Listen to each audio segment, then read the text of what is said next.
En esta tarde la otra palabra para ustedes es intencionales. Repita a la cuenta de 3, 2, 3, intencionales. Otra vez, 2, 3. Porque el Señor quiere que apuntemos mejor a lo que Él nos está pidiendo que hagamos. Y quiere que seamos intencionales en sacar del medio, en despejar del camino todo aquello que nos pueda estar estorbando, que le pueda estar estorbando en realidad a Él para hacer todo lo que Él tiene que hacer. Porque si usted se preguntara si usted tiene lo necesario para hacer lo que Dios le ha pedido, espero que la respuesta sea un contundente sí. Porque el mismo Espíritu que levantó al Señor Jesucristo al tercer día de los muertos es el que habita en usted y en mí. ¿Podríamos decir que no tenemos lo necesario? No lo hagamos. Y si lo estamos pensando, lo hemos pensado, resolvamos ese asunto con el Señor, porque Él dice que usted tiene ese espíritu. Él dice que usted tiene ese espíritu.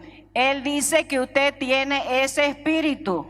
Él le cuenta a usted y a mí en el grupo de los valientes, en el grupo de aquellos que siguen todavía en la brecha, tratando de hacer lo que Dios le ha pedido. Así que no nos creamos aquellas mentiras. Y la palabra intencional nos dirige a que nosotros entendamos y que lo hagamos cada vez más contundentemente, esto de decidir y hacer con un fin en mente. Que no estemos dejándonos más que la vida y las dificultades y los problemas del ministerio nos atrapen, sino que actuemos con intención. Esto es intencionalmente. ¿Quién es una persona intencional? Alguien que actúa y decide con un fin en la mente. Y miren cómo se parece este tema al anterior, porque déjeme mostrarle esta palabra. En 2 de Crónicas 32:4, estaba el pueblo rodeado, como suele suceder, por sus enemigos. Venían los enemigos y los enemigos aparentemente eran mayores. Y entonces el pueblo decidió algo intencionalmente, hizo algo, decidió estratégicamente, si usted quiere, hizo algo intencionalmente. Entonces se reunió mucho pueblo y cegaron todas las fuentes y el arroyo que corría por a través del territorio, diciendo: ¿por qué han de hallar los reyes de Asiria muchas aguas cuando vengan? Pues resulta que en ese tiempo, bueno, ahora también el agua es indispensable para la vida, pero en ese tiempo era tan importante en la batalla, en la guerra, que si no había agua, el enemigo no podía avanzar, porque sin agua no podían combatir, porque sin agua se les agotaban las fuerzas. Pero si tomaban agua, crecían en energía, en poder, y entonces podían avanzar sobre el pueblo. Por eso digo que ellos tomaron una decisión estratégica y dijeron esto: ¿por qué cuando vengan los enemigos van a encontrar agua de qué abastecerse? Ceguemos las fuentes de agua. Y eso es lo que ellos hicieron. Ahí dice: ¿por qué han de hallar los reyes de Asiria muchas aguas cuando vengan? Y fíjense que es un concepto parecido al de esta mañana. Que no seamos nosotros los que dejemos las fuentes de agua disponibles para que se abastezcan los enemigos. Y no piense usted que estoy insistiendo en este tema sencillamente porque yo veo demonios en todas partes, porque no los veo. Lo único que entiendo es que el Señor quiere llamar nuestra atención a la guerra espiritual. Por eso es que el Señor quiere que seamos intencionales. Hay muchos de nosotros que estamos oprimidos que estamos cansados, que no podemos avanzar, que estamos bloqueados, que estamos detenidos, que estamos desanimados quizás, y no estamos entendiendo que hay una lucha espiritual alrededor suyo, porque hay un enemigo que no quiere que usted sepa, por ejemplo, quién es en Cristo Jesús. Porque el enemigo sabe que en el momento que usted y yo entendemos claramente quiénes somos en Cristo Jesús, quiénes somos en Cristo Jesús, quiénes somos en Él, entonces ya perdió el partido. Entonces no dejemos que el enemigo encuentre de qué abastecerse cerca nuestro. Que no encuentre, por lo tanto, vayamos a cegar las fuentes del agua. ¿Qué significa esto? Todo aquello que le da poder al enemigo. Y vuelvo otra vez su atención en primera instancia a su mundo interior, a nuestros pensamientos, a nuestras emociones, a nuestra manera de vivir. De ahí nos vamos a nuestras relaciones interpersonales con tu cónyuge, con tus hijos, con tu equipo, y podemos ir expandiendo nuestro círculo de influencia. ¿Por qué? El enemigo va a encontrar agua cerca nuestro para abastecerse, para crecer. Porque cuando él encuentra aquello de qué crecer, se va a oponer a los planes grandes que Dios tiene para tu vida y para tu iglesia. Que son grandes no porque sean tuyos, sino que son grandes porque son planes de dimensiones divinas, y por lo tanto eso los hace grandes. Entonces, ¿usted cree que si el enemigo pudiera de alguna manera engañarnos, intimidarnos o distraernos para que no hagamos lo que Dios quiere que hagamos, ¿usted cree que él no aprovecharía la oportunidad? Pues sí la aprovecharía, sí la aprovecharía. Por eso, ¿por qué va a encontrar agua cerca mío de las cuales abastecerse? Y ahora usted puede decir, bueno, pero esto es un grave problema porque pecado siempre hay. Porque por último la palabra del Señor dice que el que dice que no tiene pecado le hace a él mentiroso. ¿Qué puedo hacer entonces yo? Gracias sean dadas a Jesús, que murió en la cruz del Calvario y venció el poder del pecado, y venció el poder de la carne, y venció el poder del enemigo sobre nosotros. El problema nuestro no es el pecado, porque el Señor sabe que hay pecado. El problema nuestro es que no estamos aprendiendo a correr a la cruz del Calvario. El problema nuestro puede ser que no estamos permitiéndole al Espíritu Santo que nos muestre qué es aquello que tenemos que resolver, cuáles son aquellas áreas que todavía no hemos sujetado al Señor. Porque a veces saben que hay áreas no redimidas en nuestra vida, y esas son las que le dan poder al enemigo. ¿Qué quiero decir con esto? De repente, tal vez usted es una persona excelente en la iglesia, predicando, amando a la gente, pero tiene un área en sus emociones que usted no ha sujetado al poder del Señor. Áreas no redimidas o áreas ciegas. Bueno, y en este encuentro de intimidad con Dios es la oportunidad para el que el Señor nos muestre. Puede ser también que el Señor ya le haya pedido algo, nos haya pedido algo a nosotros y no lo hemos hecho, y eso es desobediencia, y esa es una fuente que le da poder al enemigo. ¿Por qué el Señor nos está trayendo este mensaje? Porque Él sabe que si nosotros ponemos esas áreas bajo sujeción, Él sabe que si nosotros nos humillamos adecuadamente, Él sabe que si nosotros vamos y le pedimos perdón inmediatamente, restauramos la relación con Él, y entonces la vida de Dios empieza a fluir otra vez de sus hijos, es decir, de nosotros.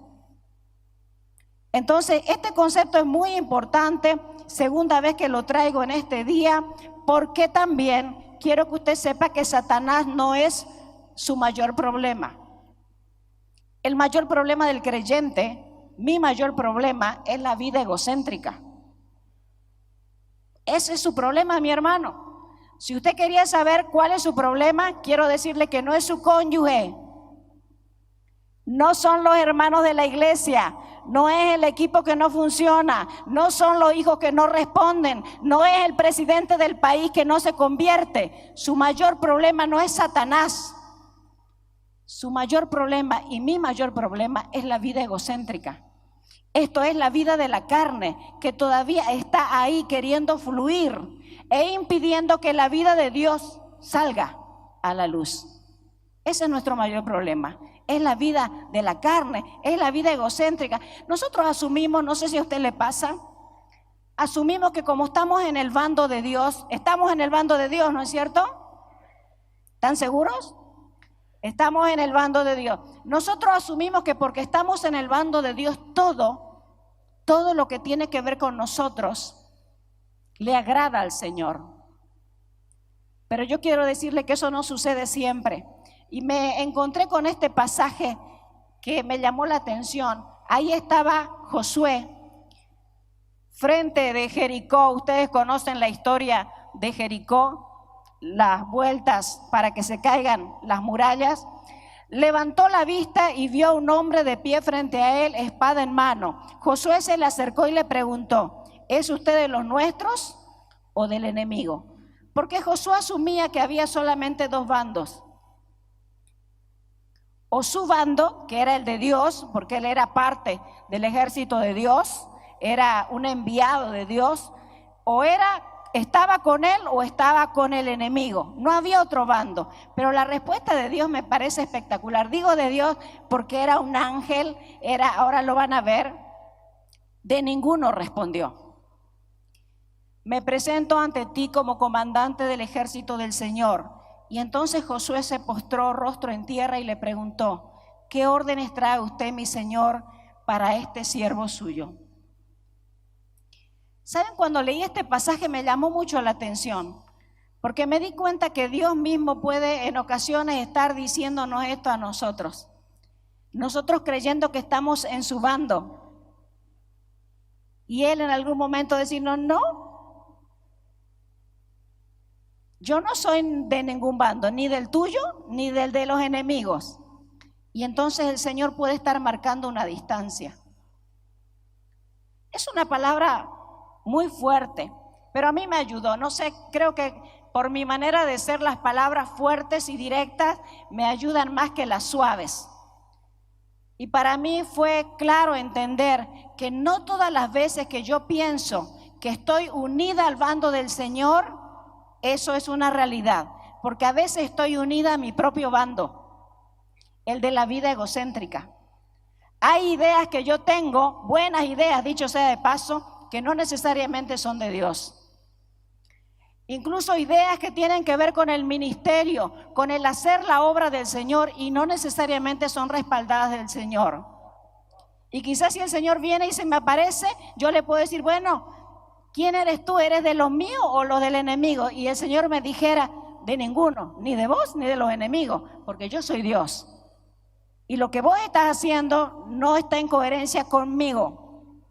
Y lo que vos estás hablando no está en coherencia conmigo. ¡Wow! Sería terrible. Pero en un pasaje como esto yo rescato la idea. La vida de la carne no tiene nada que ver con lo de Dios.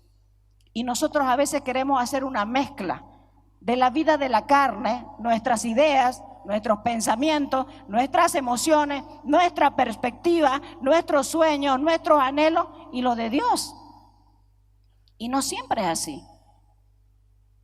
Como digo, es una palabra muy dura, pero ayuda esta revelación.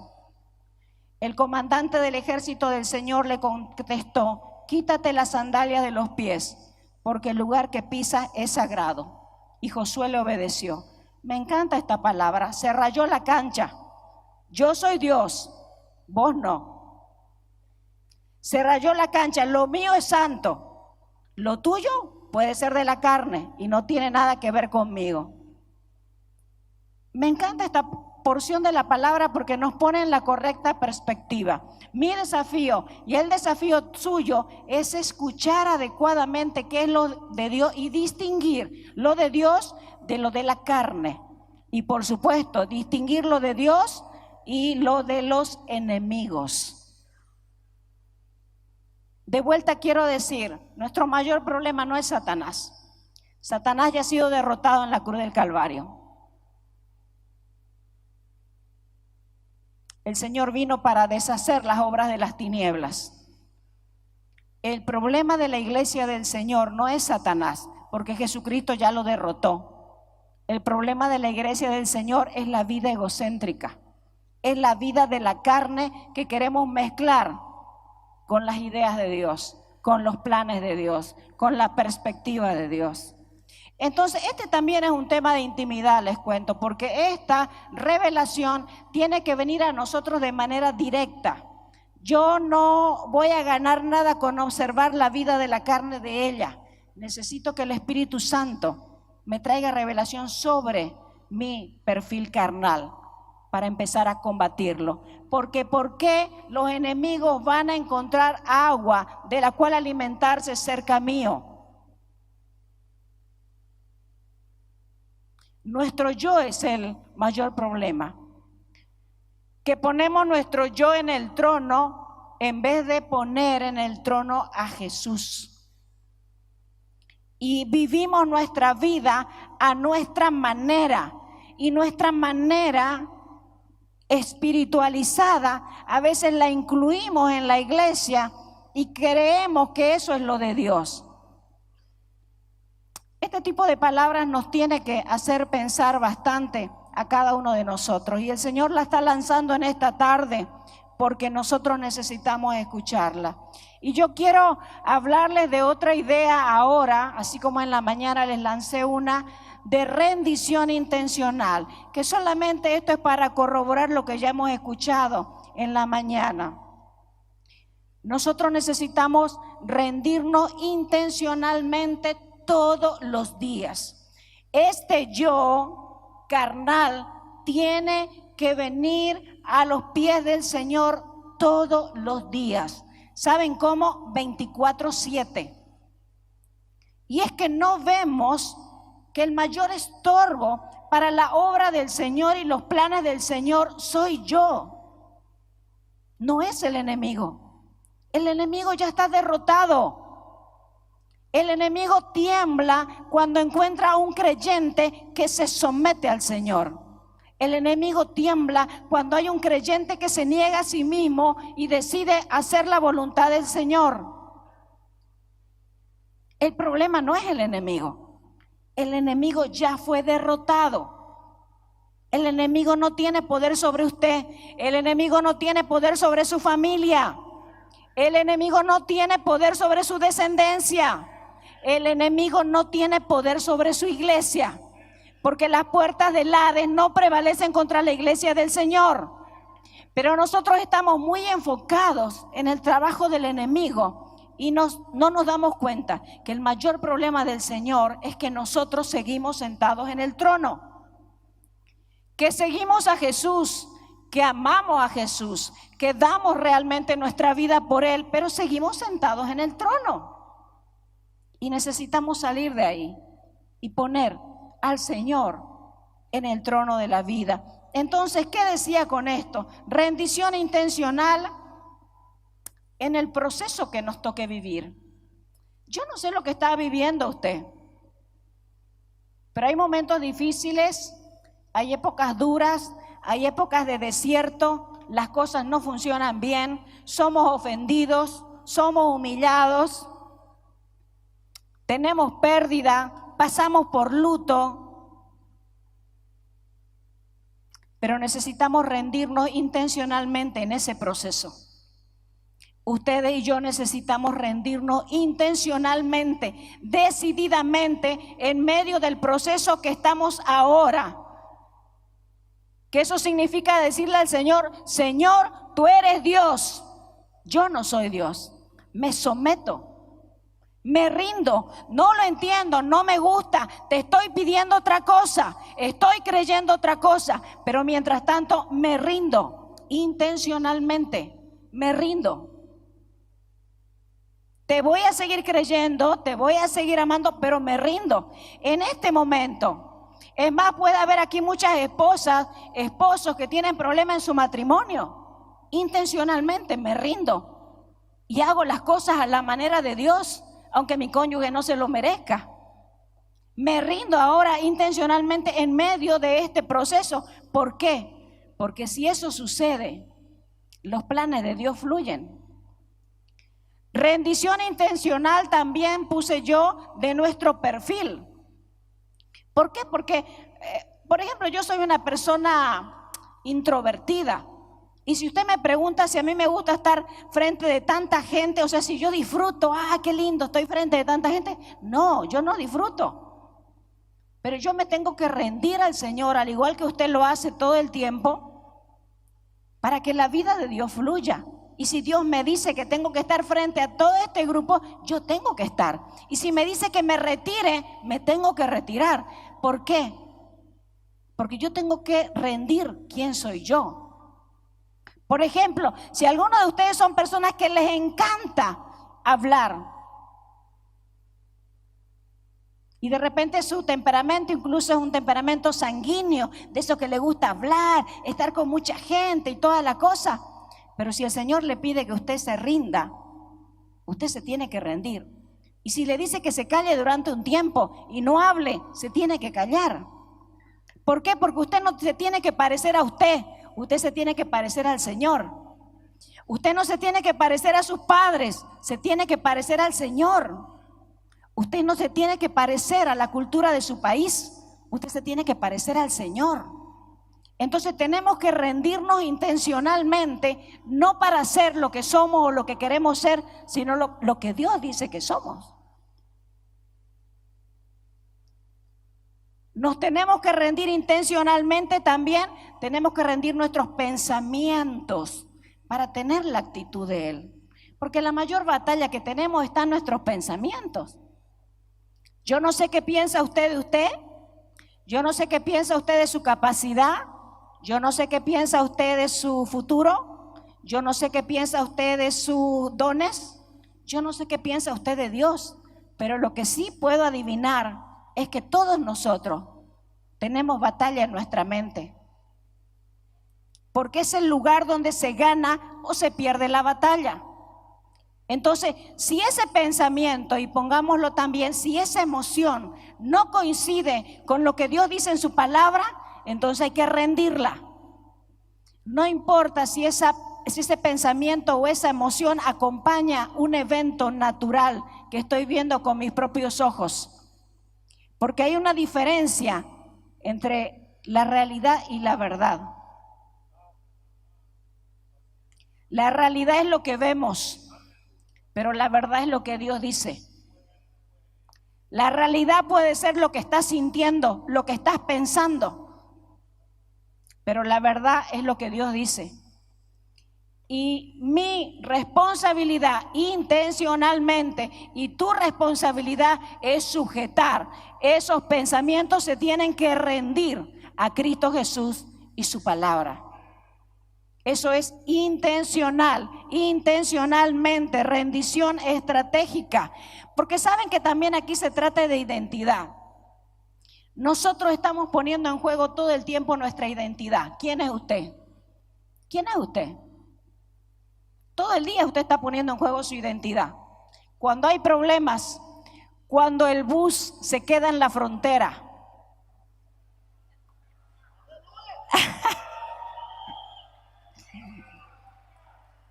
cuando el sonido no funciona en la inauguración de la cumbre, se está poniendo en juego tu identidad. ¿Quién eres?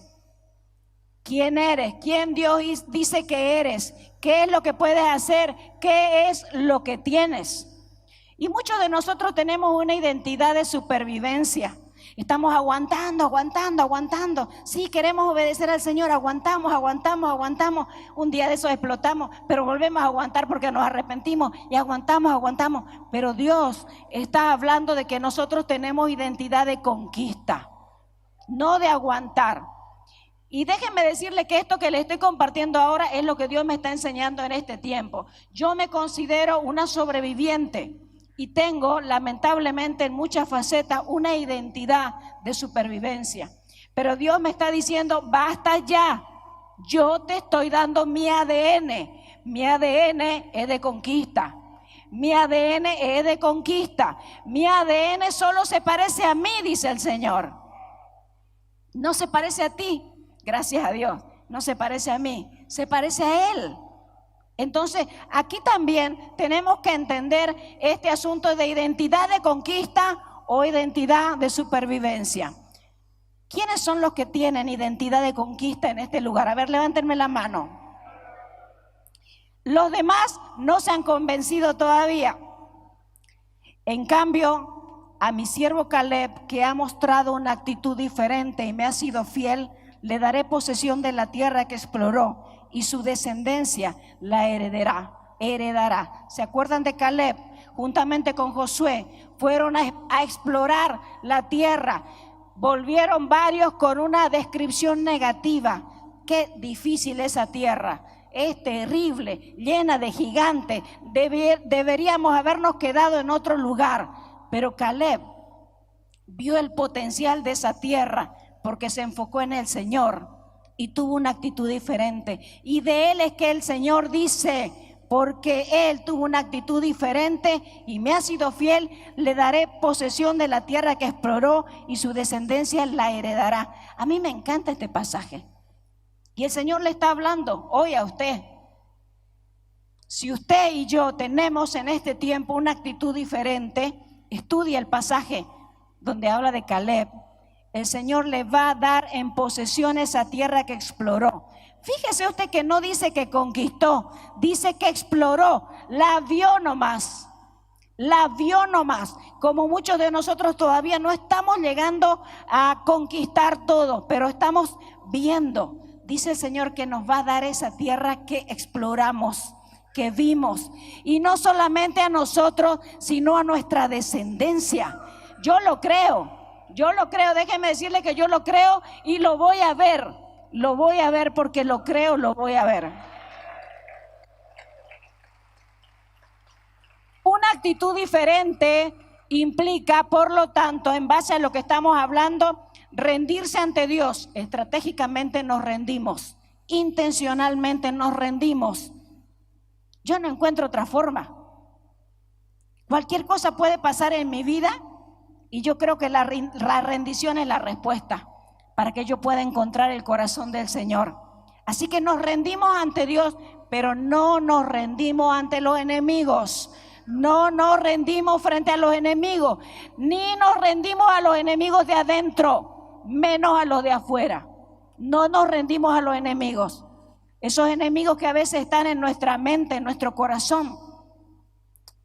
Incluso para algunos de ustedes o algunos de nosotros podría ser un área de esclavitud, donde una y otra vez en un círculo vicioso volvemos a caer en lo mismo de lo mismo y nos arrepentimos una y otra vez. Nos rendimos ante Dios, pero no nos rendimos frente a los enemigos. Pero déjenme mostrarle aquí algo. El Señor me llevó en la palabra a través de unos pasajes a encontrar cierto tipo de creyentes. Y este tipo de creyentes son aquella actitud y aquel espíritu que deberíamos rechazar por completo. Deberíamos convertirnos de esto. Y el número uno de los grupos es los indecisos. Yo me identifico porque yo de temperamento soy melancólica, flemática, 50% y 50%. Y una de las cosas que toda mi vida me ha costado es tomar decisiones. Mi marido toma decisiones, pero así, de un rato para el otro. Y yo siempre me ha costado mucho tomar decisiones. Y miren lo que el Señor habla en la palabra de los indecisos. Los príncipes de Isaacar estuvieron con Débora y Barak liderando la batalla. Dios ya había dicho que les había entregado la victoria, ellos liderando. Los príncipes de Isaacar estuvieron con Débora y Barak, siguieron a Barak a toda prisa hasta el valle, pero en la tribu de Rubén hubo gran indecisión. Cuando yo leí este pasaje dije, a ver, pero en la tribu de Rubén hubo gran indecisión. Todos iban a la batalla, Dios había hablado de que era tiempo de levantarse e ir a la batalla porque ya Él les había entregado a los enemigos. Pero en la tribu de Rubén hubo gran indecisión. ¿Por qué se quedaron sentados en su casa entre los rediles para oír a los pastores silbar sus rebaños? Así es, dice de vuelta, en la tribu de Rubén hubo gran indecisión. Y fíjese usted que no registra que estaban haciendo algo malo. Estaban haciendo tareas rutinarias, estaban cumpliendo sus funciones, estaban haciendo lo que tenían que hacer. Pero el Señor había dicho que era el momento de la batalla. Y yo creo que este es el momento de la batalla, mis hermanos. Tu vida te será por botín. Tu alma te será por botín, tu casa te será por botín, tu matrimonio te será por botín y lo demás sencillamente viene por añadidura. Pero en la tribu de Rubén hubo gran indecisión. Galaad permaneció al oriente del Jordán. ¿Y por qué Dan se quedó en su casa? Decisiones. Por eso es que la palabra de esta tarde es intencionales. Aser se sentó sin moverse a la orilla del mar y permaneció en sus puertos. Y miren cómo describe la batalla. Me encanta esta palabra. Desde el cielo lucharon las estrellas. Las estrellas en sus órbitas pelearon contra Sísara, que era el capitán enemigo. Fíjense que esta palabra nos refleja que cuando Dios lanza un llamado a la batalla, cuando Dios te da una orden, cuando Dios te pide algo sobre lo cual tienes que tomar una decisión, todo el cielo viene a respaldar a ese creyente que está obedeciendo, a ese creyente que aunque tiene miedo, aunque no entiende, obedece. El cielo viene a respaldarte, mi hermano, mi hermana. ¿Por qué nosotros nos distraemos? ¿Por qué nos desenfocamos? ¿Por qué nos intimidamos? ¿Por qué escuchamos nuestros pensamientos, nuestras emociones? ¿Por qué escuchamos a los demás? Prioritariamente en vez de escuchar la voz del Señor. Yo no sé si hay alguien aquí a quien el Señor ya le habló algo. Porque si es así, el Señor hoy te está diciendo que te tienes que levantar, que tienes que tomar una decisión. El río Cisón arrasó con ellos, ese antiguo torrente llamado Cisón. Marcha hacia adelante con valor, alma mía. Me gusta esta parte también porque el alma está compuesta por emociones, pensamientos y voluntad. Y aquí el pasaje dice, marcha hacia adelante con valor, alma mía. Como decía David, alma mía, en Dios solamente reposa porque de Él es mi esperanza. Le hablaba a su alma. Pensamiento, ajustense a Dios. Emociones, sométanse a Dios. Voluntad, haz lo que Dios dice que tienes que hacer, porque si Él dice que lo tienes que hacer, lo tienes que hacer. Y Él te va a respaldar. Es espectacular la palabra. Los indecisos. Hoy estamos viendo todo lo contrario ahora, lo que vimos en la mañana, que eran los valientes. Y el otro grupo son los escasos y los lógicos. Los puse juntos, aunque son dos grupos separados, porque los encuentro en un solo pasaje y los puedo describir allí. Y quiero decirle a mi hermano, mi hermana en esta tarde, que no se sienta mal si usted encaja en uno de estos grupos. Yo encajé en todos. Por eso es que traje esta palabra. Lo que necesitamos es entender que el poder de Dios habita en nosotros y que tenemos todo lo necesario en Jesús para hacer lo que Él espera que nosotros hagamos. Tenemos el respaldo del cielo si le obedecemos al Señor. Los escasos y los lógicos los encontramos en este pasaje. Segunda de Reyes 13:16. Vino el rey, que estaba también otra vez en medio de la batalla, a buscar al profeta para que el profeta le dé palabra acerca de qué iba a pasar en la batalla. Eliseo le dijo, Eliseo era el profeta, al rey de Israel: pon tu mano sobre el arco. Y bueno, aquí está el rey de Israel necesitado de una respuesta de Dios o de una instrucción de parte de Dios. Y entonces le obedece fielmente al profeta. Pon tu mano sobre el arco. Y puso él su mano sobre el arco. Entonces puso Eliseo sus manos sobre las manos del rey. Imagínense ese momento y con esta descripción. Y dijo: abre la ventana que da al oriente. Y cuando él abrió, el profeta le da otra instrucción al rey: tira. Y tirando él, dijo Eliseo, era una flecha, ¿no? Dijo Eliseo: flecha de salvación de Jehová y flecha de salvación contra Siria, porque herirás a los sirios en Afec hasta consumirlos. Como ocurría muchas veces en ese tiempo, el profeta hacía algo en el mundo natural que representaba algo en el mundo sobrenatural.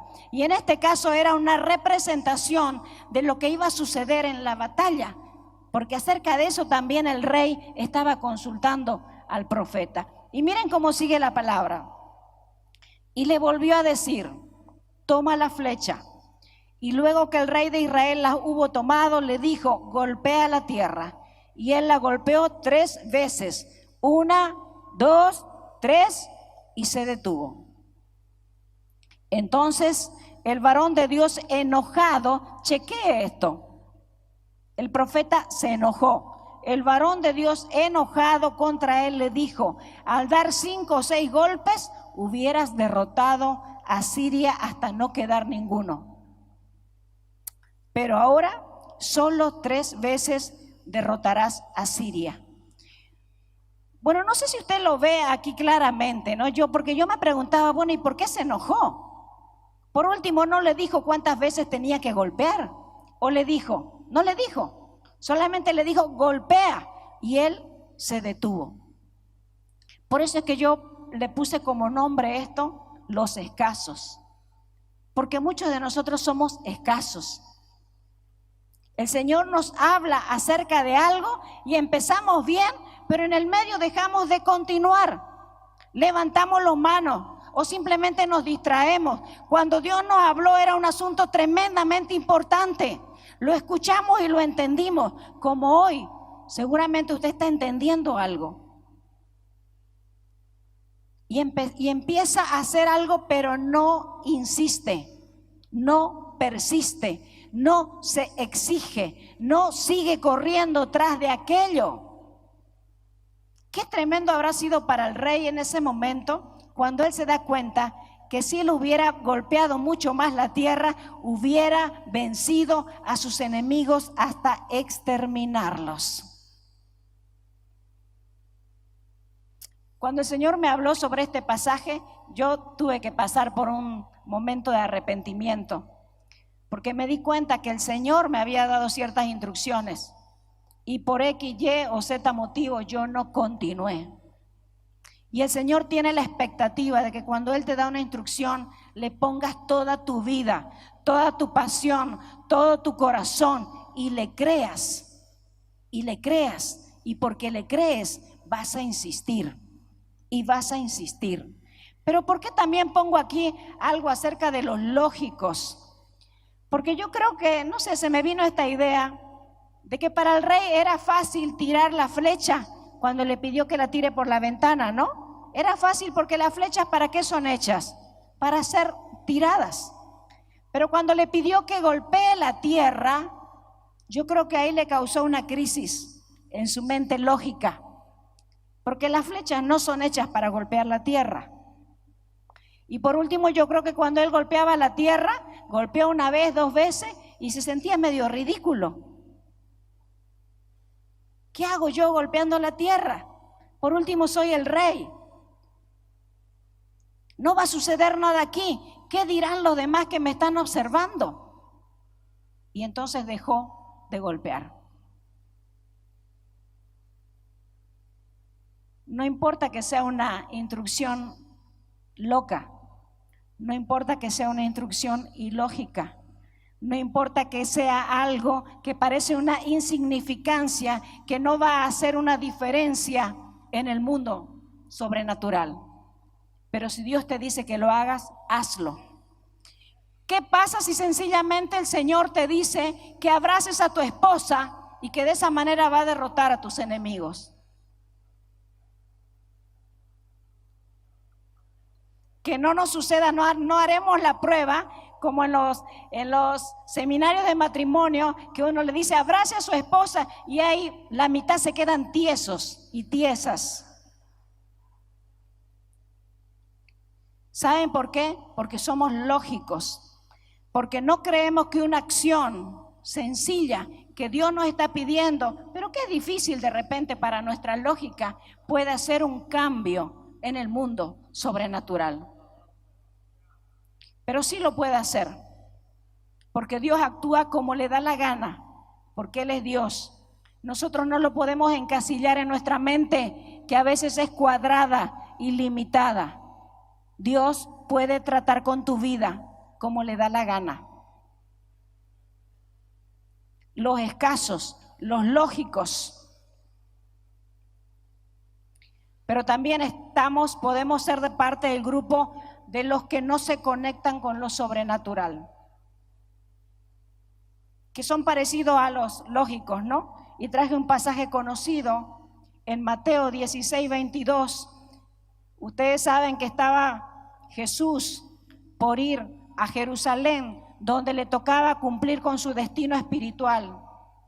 Y entonces Pedro, tomándolo aparte, comenzó a reconvenirle, diciéndole: Señor, ten compasión de ti. En ninguna manera esto acontezca. Porque claro, sabía que iba a ser difícil que vaya a Jerusalén, que lo podían atrapar, que lo iban a matar, que iba a ser peligroso. O sea, ¿a quién se le entra en la cabeza que vas a ir al lugar donde te van a apresar, donde te van a maltratar? Entonces, Pedro no se conectó con lo sobrenatural. Y eso, que ya el Señor estaba hablando de lo que iba a acontecer. Usted sabe que la palabra es bien dura, pero él, Jesús, volviéndose, le dijo a Pedro: quítate de delante de mí, Satanás, me eres tropiezo, porque no pones la mira en las cosas de Dios, sino en las de los hombres. Los que no se conectan con lo sobrenatural. Las cosas de Dios no las podemos entender con nuestra mente lógica. Yo tengo 54 años y de creyente ya tengo 32 años. Y uno de los problemas mayores que tenía, pero todavía sigue batallando contra mí, es mi mente lógica. ¿Cómo he sido y estoy siendo liberada de mi mente lógica? Solamente por haber aprendido de que no puedo confiar en ella. Cuando el Señor me mostró que no puedo confiar en ella, y yo me considero una persona inteligente a nivel natural, pero cuando aprendí duramente de que no puedo confiar en mi mente lógica y en mi capacidad, entonces es donde recién me puedo conectar con lo sobrenatural. Entonces creo que es una bendición para aquellas personas el no ser muy lógicos. Yo veo que las personas sencillamente pueden acercarse al Señor y creerle y hacer cosas poderosas, incluso sin educación, sin aparentemente capacidad. ¿Por qué? Porque lo de Dios no tiene nada que ver con lo de los hombres. Lo de Dios es sobrenatural, rompe toda lógica, rompe todo esquema, no encaja en nosotros. Porque saben que si encajara con nosotros podríamos gobernarlo, y Dios no quiere que hagamos aquello. Déjenme terminar con la historia de Caleb, porque yo les hablaba de que necesitábamos tener una actitud diferente, una actitud de sí rendirnos ante Dios, pero no rendirnos frente a los enemigos. Y también les hablé que era un asunto de identidad de supervivencia o de conquista. En Josué capítulo 14, versículo 10, encontramos los resultados de tener una actitud diferente. Los resultados de no ser parte ni de los indecisos, ni de los escasos, ni de los lógicos, ni de aquellos que no se enganchan con lo sobrenatural. Caleb había recibido una promesa cuando estaba Moisés. Y ahora con Josué, después de la muerte de Moisés, Caleb, a esta edad, él le hace recuerdo al líder de ese entonces, que sí era Josué, de la promesa que el Señor le había dado. Y dice así: ya han pasado 45 años. Note esto, 45 años después de la promesa. Ya han pasado 45 años desde que el Señor hizo la promesa por medio de Moisés mientras Israel peregrinaba por el desierto. Y dice Caleb, ¿se lo imagina usted al viejito? Claro que en ese tiempo a esas edades no eran tan viejitos como ahora, que ya pasamos los 50 y ya se nota, empieza a notar ya la edad. Dice Caleb, aquí estoy en este día con mis 85 años, el Señor me ha mantenido con vida y sigue. Y todavía, dice Caleb, mantengo la misma fortaleza que tenía el día en que Moisés me envió. Qué espectacular. Dice, para la batalla, dice Caleb, pero mire la actitud, mire el mismo espíritu de joven, la misma actitud de joven, la misma actitud de ganador, la misma actitud. Qué espectacular. Para la batalla tengo las mismas energías que tenía entonces. Wow. Yo hasta ahora le estoy pidiendo al Señor todo el tiempo, últimamente todo el tiempo, sobre el tema de la vejez. Porque ya a los 50 y pico me siento tan cacharra, físicamente hablando. Yo sé que no parezco que tengo 54 años, pero mi cuerpo sabe que tengo 54 años, ¿no? Entonces, yo le digo, Señor, que pueda llegar con vigor a la vejez. Porque Caleb, qué espectacular, miren lo que dice: todavía mantengo la misma fortaleza que tenía el día en que Moisés me envió, para la batalla tengo las mismas energías que tenía entonces. Y Josué dice así: dame pues la región montañosa que el Señor me prometió en esa ocasión. Desde ese día tú bien sabes que los anaquitas habitan allí, todavía había gigantes allí, los anaquitas son gigantes, y que sus ciudades son enormes y fortificadas. Sin embargo, 85 años y miren cómo opina del desafío, miren cómo opina de conquistar, miren cómo opina de los gigantes. Espectacular, dice. Sin embargo, con la ayuda del Señor los expulsaré de ese territorio tal como Él había prometido. Wow. Una actitud diferente, una distinción entre tener una identidad de supervivencia, que ahí estamos aguantando nomás que el Señor nos lleve, a esta identidad de conquista a los 85 años. Pero saben ustedes que la cosa no acaba ahí. Evidentemente le dieron a él el territorio de acuerdo con lo ordenado por el Señor. Josué le dio a Caleb, hijo de Jefone, una porción del territorio asignado a Judá. Esa porción es Kiriat Arba, es decir, Hebrón. Arba fue un ancestro de los anaquitas. Recibió su territorio. Me encanta esta parte. Pero no sé si ustedes se recuerdan que cuando leí hace rato la primera porción acerca de Caleb, la palabra decía que porque él tenía un espíritu diferente, el Señor le iba a introducir en la tierra que él había explorado, y no solamente a él, sino también a quienes, a sus descendientes. Y quiero decirle algo, mi hermano, mi hermana, que si ustedes y yo entendemos estas cosas y empezamos a vivir en la identidad que Dios nos ha dado, que es de conquistadores, con seguridad su descendencia será una descendencia poderosa aquí en la tierra.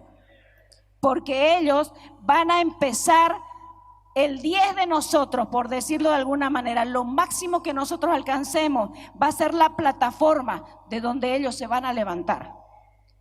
Pero eso va a suceder para aquellos que le creen y para aquellos que tienen una actitud diferente en este tiempo, intencionales, estratégicos. Me encanta ver que Caleb tenía una hija. En la palabra está registrado que tenía varios hijos, pero me encanta esta parte. Él tuvo una hija que se llamaba Axa y que se casó con Otoniel, que era, dicho sea de paso, un guerrero valiente también. Así lo registra la palabra. Pues saben ustedes que Caleb había distribuido la tierra como herencia también a todos sus hijos. Axa incluso ya había recibido la parte de su herencia que Caleb le había dejado. Pero sin embargo hubo un suceso interesante. Aquí está cuando se casa Axa y dijo: le daré mi hija Axa como esposa al hombre que ataque y conquiste la ciudad de Kiriat Sefer. Entonces Otoniel, hijo de Kenaz y sobrino de Caleb, capturó Kiriat Sefer y se casó con Axa, otro valiente. Pero aquí viene la parte de la historia con la que quiero cerrar el tema de esta tarde. Al bajar Axa del asno, Caleb le preguntó: ¿qué te pasa? Axa es su hija. Ya le había dado su herencia, ya le había repartido el territorio que le correspondía. Axa ya tenía su parte de la herencia. ¿Qué te pasa? Concédeme un gran favor, respondió ella. Ya que me has dado tierras en el Negev, dame también manantiales. Y fue así como Caleb le dio a su hija manantiales en las zonas altas y en las bajas. Yo no sé si eso a usted le llama la atención, pero la tierra de los manantiales es la mejor tierra. La tierra de los manantiales, la tierra donde hay agua, siempre fue la mejor tierra. Y aunque Axa ya había recibido su herencia, se animó a pedirle a su padre algo que ella aparentemente no se merecía. Pero ella tenía el espíritu de conquista. Ella tenía el espíritu de conquista. No se sintió intimidada, no se sintió avergonzada, no dijo no me merezco. Yo creo que ella pensó: es mi padre, por ahí me lo da. ¿Y por qué no puedo tener la tierra de los manantiales? Es que la identidad de supervivencia se transmite de generación en generación, pero la identidad de conquista también. Gracias al Señor, la identidad de conquista también. ¿No le gustaría que sus descendientes sean más poderosos en la tierra de lo que usted pudo llegar a ser en este tiempo? Yo lo creo, y no solamente que lo creo, sino que lo veo sobrenaturalmente. Y como dijo hace rato Rolando, si el Señor habló algo, no es un sueño, es un hecho. Porque si el Señor habla de algo, es que Él ya lo vio por adelantado. Así que nosotros estamos acá porque nosotros queremos reivindicarnos y alinearnos con esa identidad de conquista. Incline su rostro, vamos a orar. Y empiece ahí pidiéndole perdón al Señor si es el caso de que usted se ha encontrado de alguna manera entre los indecisos, los escasos, los lógicos, los que no se están ajustando a lo sobrenatural, los que piensan demasiado. Y pídale perdón al Señor.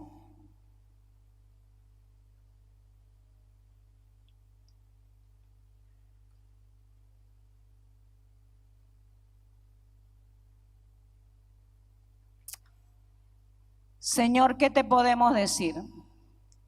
Perdónanos, Señor. Perdónanos, Señor, por vivir por debajo de tu diseño. Perdónanos, Señor. Perdónanos. Perdóname. Si es su caso, pídale perdón al Señor. Y si hay algo concreto que Dios le ha mostrado en esta tarde, específicamente pídale perdón al Señor.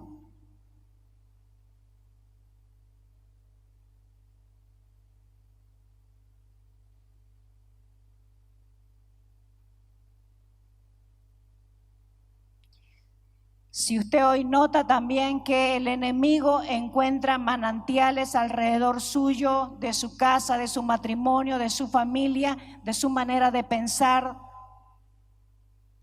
y ahí se abastece, pídale perdón al Señor. Porque en el arrepentimiento y en la confesión se cegan esas fuentes de agua.